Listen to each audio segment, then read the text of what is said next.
समाज को नई दिशा प्रदान करेंगे।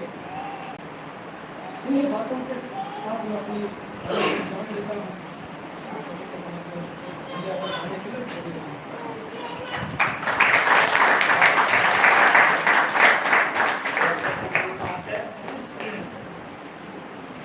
आशा नहीं, पूर्ण विश्वास है ये पुस्तक पूरा समाज के लिए बहुत ही फायदेमंद साबित होगा। अब मैं हमारे बीच में नहीं आए हैं और वीडियो के द्वारा संदेश हम सभी को देंगे। तो आइए ईश्वर राम से आग्रह करते हैं कि डॉक्टर मसातो कोबायाशी का वीडियो संदेश सुनेंगे।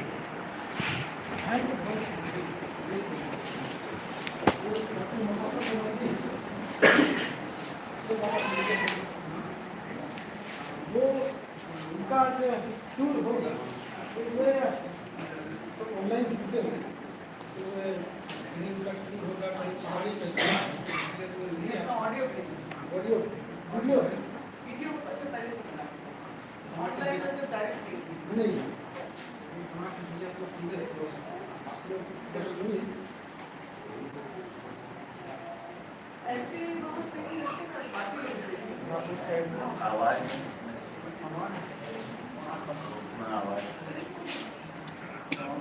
साउंड बॉक्स रखना चाहिए था है।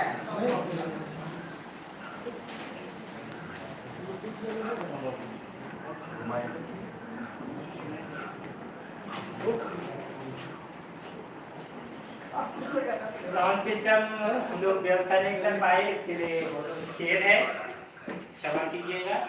चुपचाप सुनिए। ठीक है, तो कुछ सुनाई नहीं पड़ रहा है, तो धन्यवाद बोलते हैं।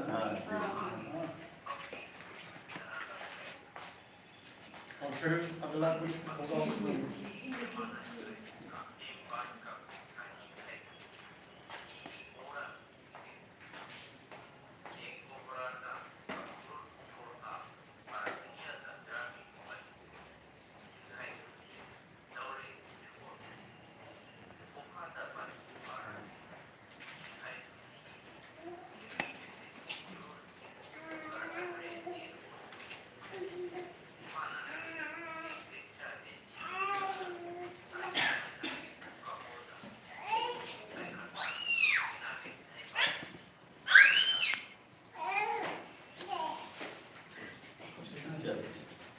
बहुत बहुत धन्यवाद।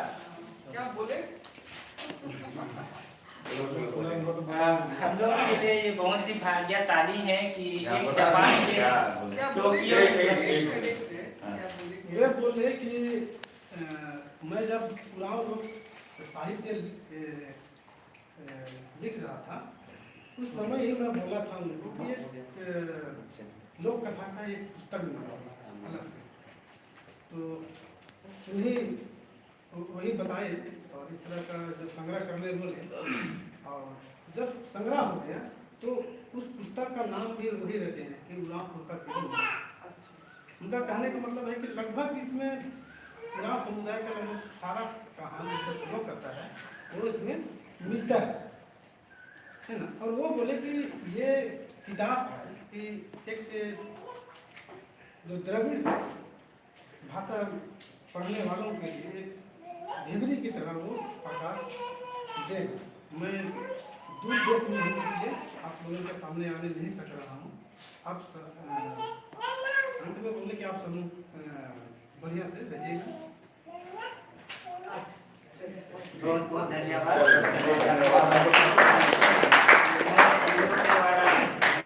संदेश रखे, पाठ से भी अपना संदेश दिए।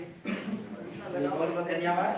अब कार्यक्रम को आगे बढ़ाते हुए मैं आग्रह करना चाहूँगा हमारे बीच में डुरंडा महाविद्यालय के विभागाध्यक्ष इस पुस्तक का समीक्षात्मक संदेश देंगे।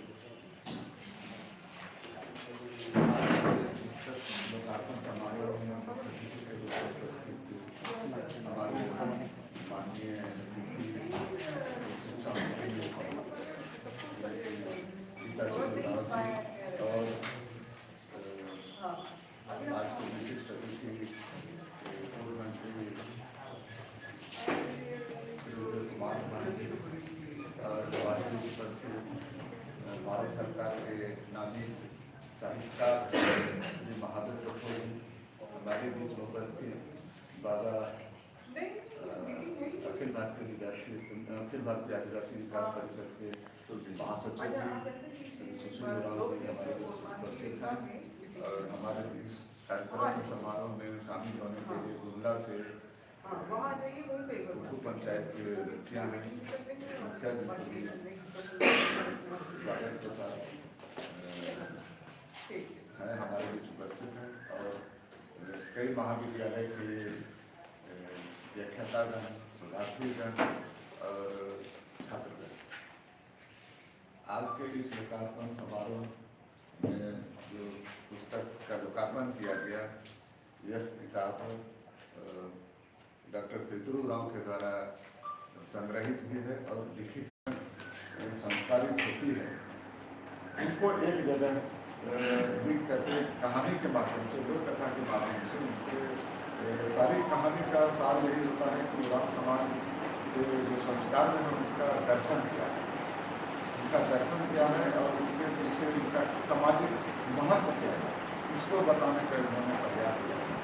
तो ये संस्कार से संबंधित है और कुछ ऐसे हैं जो परम व्यवहार है। साल भर में हमारा ग्राम समाज का जितना भी पर्व है उनको उस पर्व त्यौहार मनाने का क्या कारण था, किस कारण से त्यौहार मनाया गया, तो उन घटनाओं को उजागर करने का प्रयास है। क्योंकि इसके पहले हम लोग कोई भी त्यौहार मनाते हैं तो सिर्फ त्यौहार है इसलिए मनाते हैं, यही जवाब है। उसका हमारे पास लोगों के पास कोई जवाब नहीं है।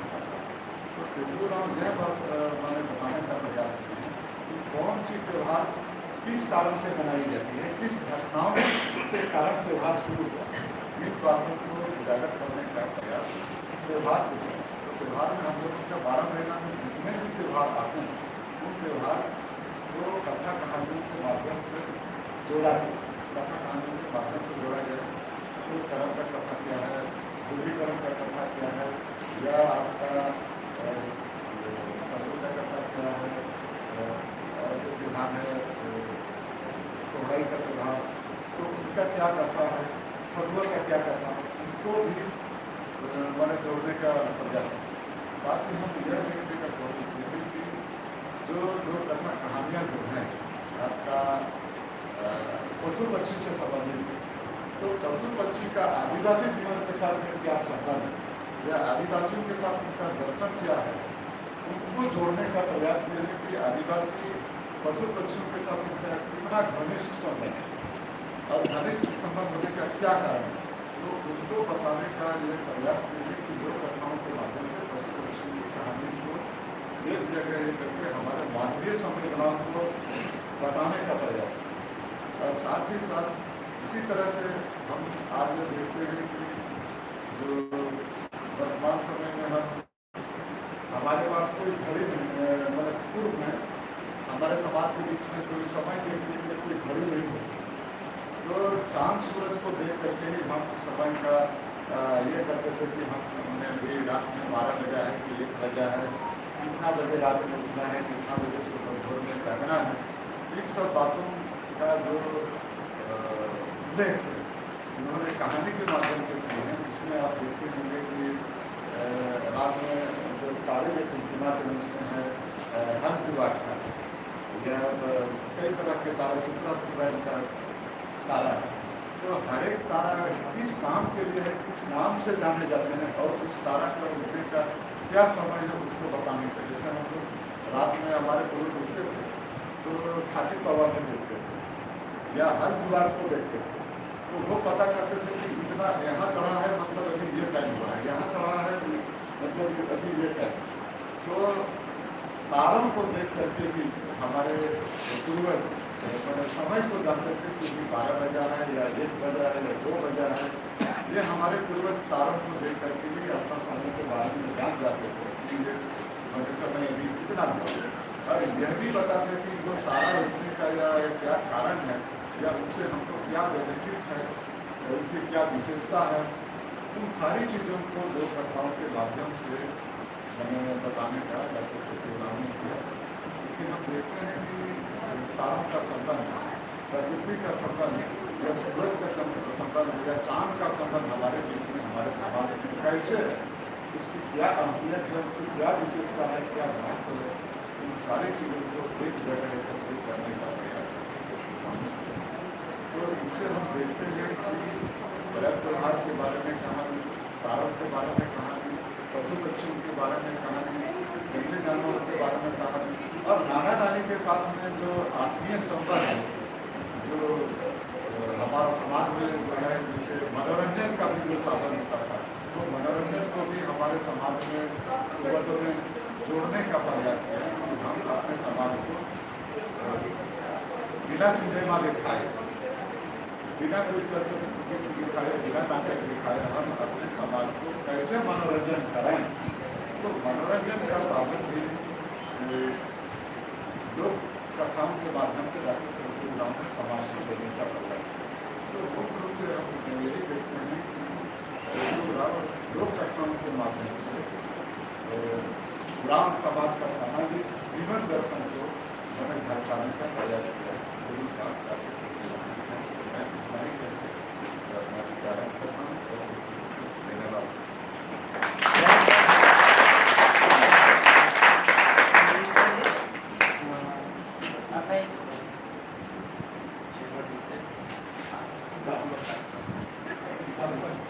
हमारे बीच में अभी पत्रकार आए हुए हैं, वे चाहते हैं कि ये एक बार फिर से दोबारा किया जाए।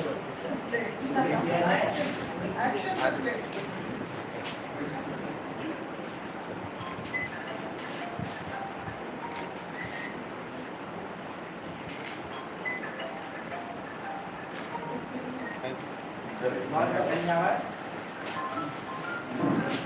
अब मैं हमारे बीच में जुमला कुकुर पंचायत के मुखिया जी आए हुए हैं, श्री गुरु टोप्पो जी से आग्रह करते हैं कि हम हमारे बीच में अपने विचार व्यक्त करें।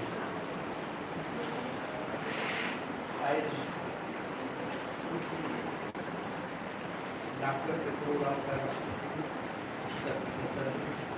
समारोह में अतिथि के रूप में आवत हमारे पूर्व शिक्षा मंत्री और हमारे कार्तिक बाबा का पुत्री उनका श्री राव जी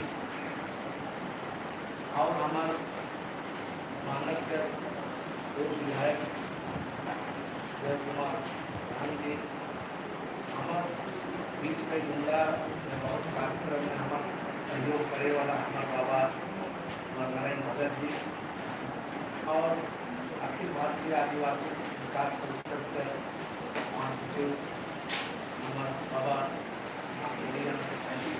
सुशील राव जी और इतना ही सभागार में आवल में आवल कि इस समारोह में आवल करके तहे दिल से धन्यवाद हो। और साथ ही हमारा पितृ गाँव रियायत हमें सोचत रही कि हमारे समाज में कोई लेकिन धीरे धीरे जैसे जैसे चला अब जैसे कलाकार बन गए, छाई के देख करके, गाछ के देख करके, घाटी के देख करके अपन कार्य भी बनाए गए हैं। ये समझ करके हमारे संग्रह में कार्य करते थे हमारे के सबसे करने सवागत हुए थे कि छोटे से ही बढ़ बने। अगर बढ़ता के तो बनाने के लिए बहुत जैसे शिक्षा प्राथमिक शिक्षा करके शिक्षा का टीचर है ये सुबह से पाले लेखन और एखन दूसरा पुस्तक के देखेंगे हमें आए पूरा हमारे गाँव देहात में प्रचार करब तो हमारे चीज लिखित रूप में आगे बढ़ जाता है। मैं बहुत